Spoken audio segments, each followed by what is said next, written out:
I'm Justine. Welcome to Just in the Kitchen. Today I am making an Irish dish called Colcannon. And what Colcannon is mashed potatoes, some onions, cabbage. They used to use it on Halloween, or they used to eat it on Halloween.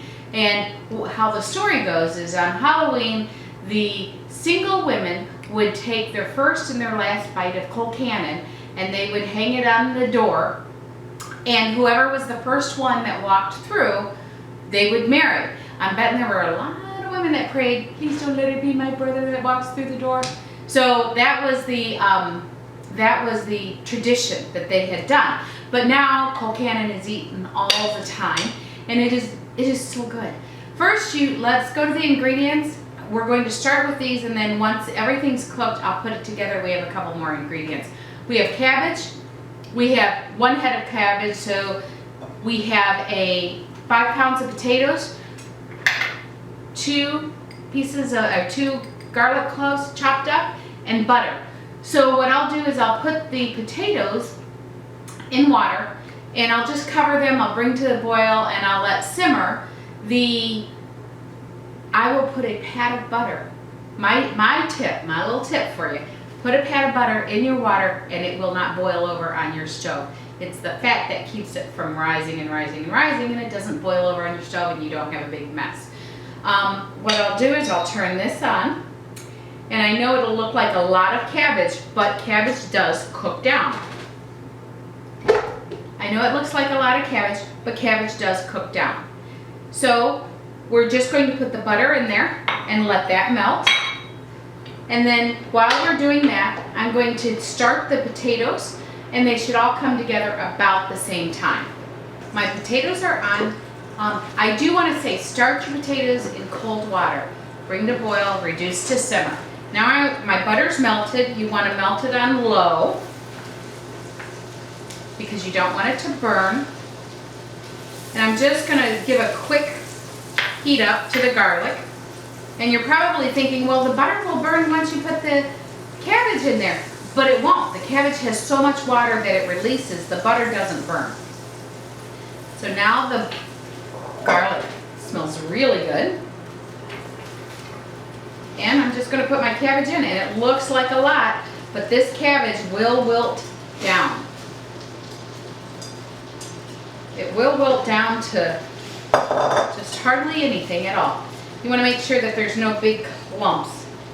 I cored it, and I just cut it in big pieces. I did not shred it very finely because this will cook down, and you want to be able to taste it in the mashed potatoes. Now some people in Ireland, they will add what they call bacon, but it is really thick pork with fat back on it. And then they shred it and we'll put it in there. But I'm serving this with pork chops tonight, so I'm not going to add pork to it. But you could add bacon, anything that you wanted. You could add cheese to it, but most of the regular recipes are not where you add cheese. Now I'm going to add a good portion of salt. Welcome back. My potatoes are done. They're fork tender. See, they fall apart. I've drained them. You want to mash them right away. I never let my potatoes sit. I'm going to add butter to it, and then I'll just mix it up, add some salt. You want to make sure you salt every level, just a little bit of pepper. There you go. And most people, I don't know how they mash their potatoes. I like to use a mixer. Some use ricers, some use food mills, but I happen to like a mixer.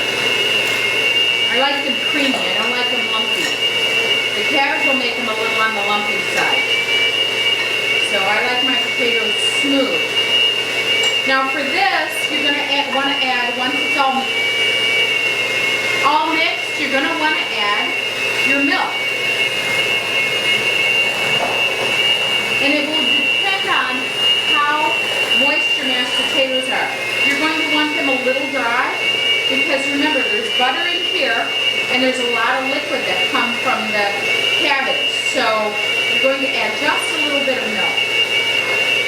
And it's going to be to your taste, how well you like your mashed potatoes. Some like mashed potatoes soupy. I like mine creamy with a little bit of body to them. Now you can see they're getting a little, they're mostly mashed. I'm going to add a little bit of milk to it. I'm going to start with probably a 1/4 cup and see how they go. There are potatoes that are wanting to hide on the side. Come on, you got to come to the party. You don't get to be a wallflower or a wall potato.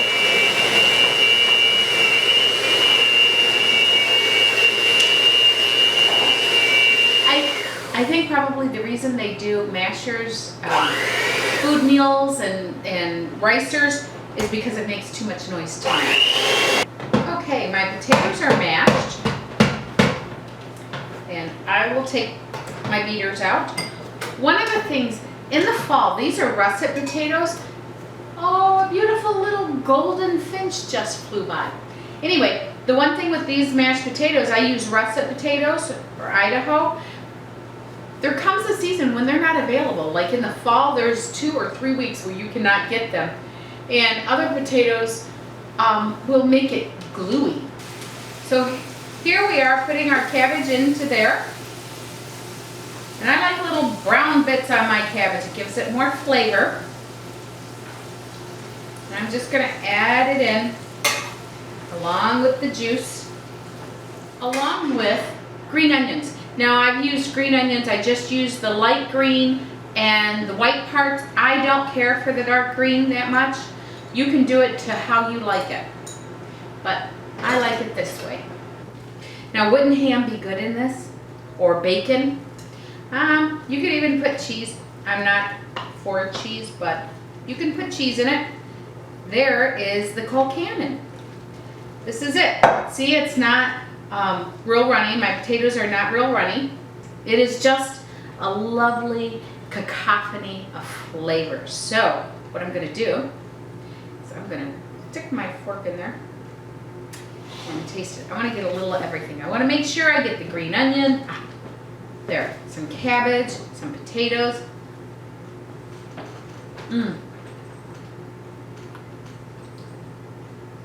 That is delicious. What they do to serve it, they'll put it on a plate and they'll put a big old mound of butter, or if they put it in a bowl, a big old mound of butter. One of the things that they also do is they'll put cream. They'll put the mashed potatoes here, put cream around it, and a big old mound of butter in the top, which is also very good. But I think I have enough milk in here that I don't need extra cream. There you go. Remember, for the recipe and all the measurements, go to www.justinthekitchen.com. Also, like, subscribe, and share. There's going to be a little button down on the bottom that will say subscribe. Remember to subscribe and click the bell. You'll get, every time I put out new recipes, you will get the recipes. I will see you next time, and I will see you next time at Just in the Kitchen. God bless. Bye-bye.